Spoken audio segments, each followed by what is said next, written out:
understand that it's a Renaissance painting. So that's like 1500s. Yes. Okay. Yes, exactly. I believe the painting comes from 1563. Okay. So it's a Renaissance painting. But also Renaissance painting has styles as well. And this one is actually a Venetian Renaissance painting. How do we know that? How we know is actually through the architecture, because what you see here looks like very Greek Roman, but it's actually Renaissance architecture as well. Because Renaissance architecture goes back and takes these, for example, the Doric columns on the very left, lower level, and upper level is Corinthian columns. These are Greek columns they took. And these kind of architecture you see a lot in the Renaissance period, especially in Venice, because this painter comes from Venice. This kind of architecture you see a lot in Venice. So that's a Venetian palace or Venetian square, you can call it. That's why we understand. And also one thing to understand and see here is the details. Especially Venetian painters, they love to focus on patterns and details. They put a lot of effort into all of these fabrics, textures, The folds, the shadow. Patterns, and even on the columns you can see how marble exactly looks like marble itself. So all of these texture and surface details are things that Venetian painters love to focus on. Okay. And also lighting, that was something. When you look at it, there's very prominent lighting and shadowing here, especially on the right hand side. You see the columns are much darker. That's true. The scene is much darker, but when you go towards the left, you see it's very well lit. Around Jesus, it's again quite well lit as well. So light effects are pretty dominant. I remember us Venetian talking about painting too. light coming from halos and that being a light source in the painting. But I noticed there are shadows from the buildings, like you mentioned here. Yeah. So I think there is natural light, but also the More light from the natural here. halos. Yeah. What you say is true, because sometimes in paintings, some paintings we see that the natural light source does not exist so much, but it is Jesus' halo that enlightens illuminates the painting. But here it's the other way around. Because it's a huge painting, I believe it would not be realistic to just put the light source as Jesus' head. Instead, the artist focused on just putting natural light here. I don't think realism is his intention, though, because not really. Putting Mary Queen, Mary the First in the painting together with Jesus, that's perhaps. So the idea here is actually to create this biblical story in a very, very nice Venetian atmosphere. Because we should also remember that this is the time when the Venetian Republic is at its power, it's at its best. So they are so rich. They have all the money, they have all these amazing, sumptuous feasts, and the painter actually wants to show that in the painting as well, to make it truly golden age of Venice. Okay. That's something we can take out. So what about these musicians in the middle then? Exactly. Let's focus on them, and when we focus on them, we will actually understand who the painter is, because one of them is actually the painter himself. They like to put themselves in their own paintings. Exactly, then you just put it like a selfie there. Exactly. The painter of this painting is Veronese. He comes from Verona, so the name comes from that, means coming from Verona. And Veronese is the guy who is in this white clothing on the very left. He's playing what Italians call viola da braccia. So you play it in your hands. Braccia means hands. It's a type of viola, we can say. And just behind him, we see another figure playing a cornet, something looking more like a flute, in reddish pinkish clothing with a hat. Exactly. He's Bassano, another contemporary Venetian painter of the period. Next to him, the guy in this purple and pink clothing, who plays the violin, is actually Tintoretto, another painter from the Venetian school. And on the right hand side, the guy in this red clothes, pinkish reddish clothes, is actually Tiziano or Titian. He's playing viola da gamba, the viola that you play between your legs. Gamba means legs. The bass instrument. Yeah, it's basically the bass. So he placed all the contemporary Venetian painters of the period. Actually, these people, Tintoretto, Bassano, Tiziano and Veronese, they used to compete with each other as well. Tiziano is the older of them, oldest of them, so you see him as an old man. And just behind Veronese, you also see another figure in green. He's called Diego Ortiz. He is actually a famous Spanish composer, music composer of the time. Okay. That's why he's also placed there. Probably he was prominent in the Venice area at the time. But these are art painters who have painted, or he has painted them in as musicians. Yes. So like artist in a wider sense. I guess. Maybe, but Was he musical as well? No, but I believe he needed somebody, some musicians in the feast. So he needs to play somebody, and he just chose to represent the artists in another art form. But you say about this object. Focus in the on this middle. object in the middle, on the table. Is that? That's important. It looks like there are some musical notes on the left on the piece In of the paper. middle. But that Something very black little. thing, what is that? Not the black thing, this white thing in the middle. What is that one? Oh, it's an hourglass. Yes, it's an hourglass. okay. What could that mean? The hourglass. Do you know what hourglass means in paintings? Infinity, I don't know, time. Time, something related with time. What could it be? Time, infinity, no. Let's just get to that. Actually, hourglass represents the transience of time and transience of earthly pleasures. Actually, hourglass is mostly a representative of death, actually. That life is passing by and everything earthly, all the earthly pleasures are actually, they're going to disappear, they're going to go away. So this is put in the middle just to tell us that time is passing. And also it is connected with all this feast, which is an earthly pleasure, and also music, and also painting. All of these things are actually earthly pleasures But that the we eternal enjoy. thing is Jesus. Exactly, and Right. it's a very good connection. When In you the follow center. the hourglass in the center, you reach at Jesus.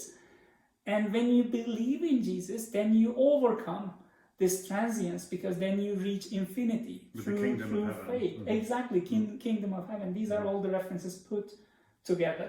That's why also I believe he puts the painters in places of musicians, because he connects all the earthly pleasures with each other. Music and painting, art, everything is connected as earthly pleasures. Okay. So after learning about all these details, let's just focus on the technical parts of the painting as well. Daniel, how big is this painting, do you think? It must be huge. Yes, I can it's imagine. a huge painting. With the level of detail that I can see zooming in on my tiny device here, I think it must be really impressive when you see it. Can you guess? how big it is? Measurements. Oh no. I'm going to go with height first. I think it's probably 10 meters tall. It's actually 10 meters wide 10 meters wide. and okay. 7 meters tall. Oh, I thought it was So bigger. it covers almost around a 70 square meter area. Bigger than my apartment. Super big, exactly, super big. It's a big apartment for Sweden, you could say. And this is actually the biggest painting in the Louvre, in Musée du Louvre in Paris. One thing important about this painting is that this is hung just across Mona Lisa. When you go to Louvre, I've been to see it then, I didn't realise. you might not have. That is the interesting part of it, because when you go to the Louvre, there are these arrows which just shows you the route to Mona Lisa, because this is where everybody wants to reach. And get a selfie. I actually, exactly, and get a selfie or a photograph of it. And I actually had a video that I shot last year when I was in the Louvre, where I followed these routes, these arrows, and just reach Mona Lisa. And when you reach Mona Lisa, you see this huge crowd in front of it. Yeah. But when you turn your back, it's actually an amazing painting This one. facing you, this one, this Veronese, and nobody is looking at that painting because they're so focused on this itsy bitsy tiny Mona Lisa. A4 size. Yeah, Mona Lisa. exactly. After this video, I will add this short video clip, so you will all see how the environment is in the Louvre and how you face Mona Lisa on one side, and when you turn back, how you see the Veronese. I remember it being very busy when I was there too. But I believe so many people are missing out on this painting. And when we focus on who ordered this painting, that's Yeah, an you didn't important tell me part. that. Exactly. That's also related to the topic. This is actually the Benedictine order monks. It's called the Black Monks of the Order of Benedict. Okay. And they are the monks who are actually leading the San Giorgio Maggiore Basilica in Venice. It's a basilica in one of the little islands of Venice. And they wanted this as the piece that they are going to put in the back wall of their monastery in the church. Made to measure. Yes, exactly. That's why it's made so big. Actually, they went to Veronese and they agreed on all the conditions of the painting. How many figures are there going to be in the painting? Because the painter charges by the figure. Most painters do that. Because painting a figure is a lot of work. And they painting this architecture is a lot of work too. Absolutely, but you could pay by the column. Maybe they just focused on these details as well. 20 euros per column, 30 euros. That might work. That might work. Why not? A clever painting should have a price list for everything. Right? It just needs marketing. Exactly. And then the material is also something that is very expensive at the time, especially the color blue, which is made out of a stone that is called lapis lazuli, which comes from all the way from Afghanistan to Europe at the time. So in the contract, they even fixed which type of pigments he's going to use, which stones he's going to use, and it's going to be this exact lapis lazuli, not a cheaper blue.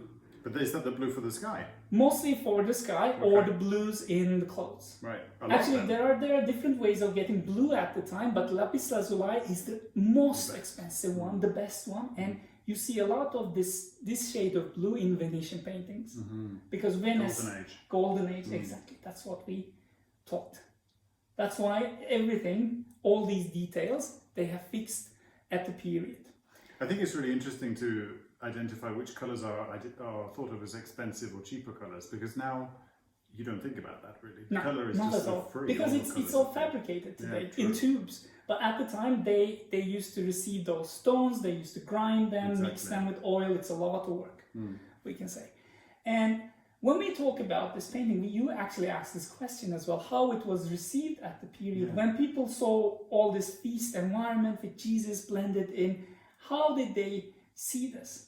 The answer to this question is that it created quite a scandal at the period, because they thought that the painter focused on the hedonistic aspects of the feast, of the story, instead of the pious aspects of the story. Instead of focusing on Jesus, he created this amazing feast environment where you just get to look at all these figures and this environment instead of focusing on Jesus himself, although he's in the middle.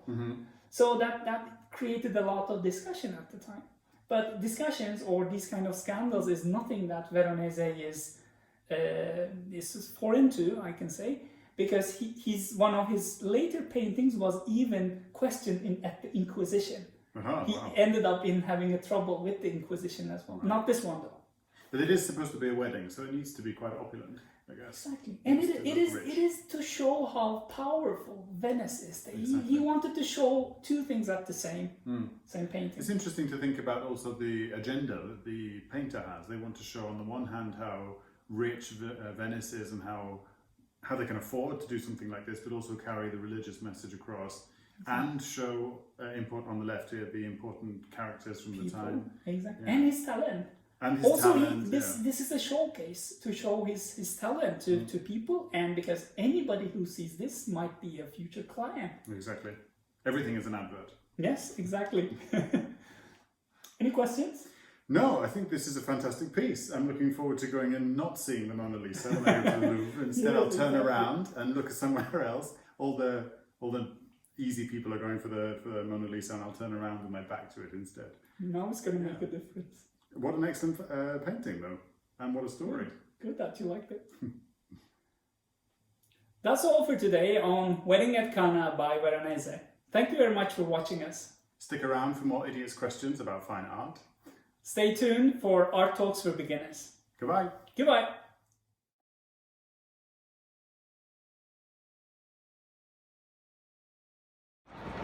Okay, here's the hall with Mona Lisa. Now we're going in.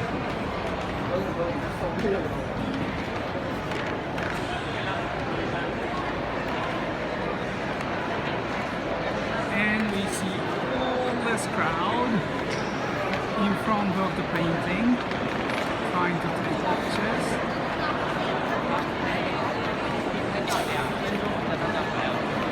It's even harder to see.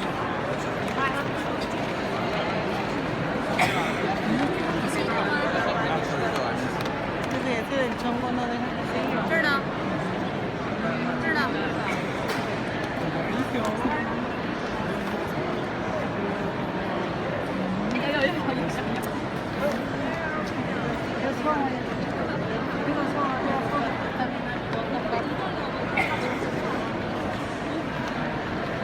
And on the other side of the hall, here we go. This is the Veronese. It's huge, it's amazing. Can you see there's nobody in front of it, almost. Okay, 10 people.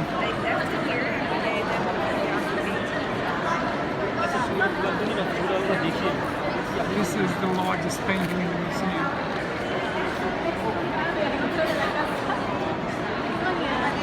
And I'm gonna ruin some people's pictures now, going in front of it. Sorry guys.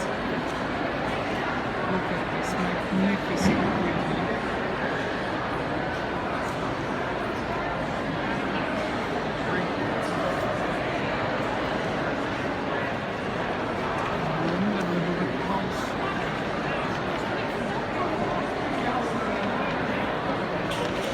Patterns.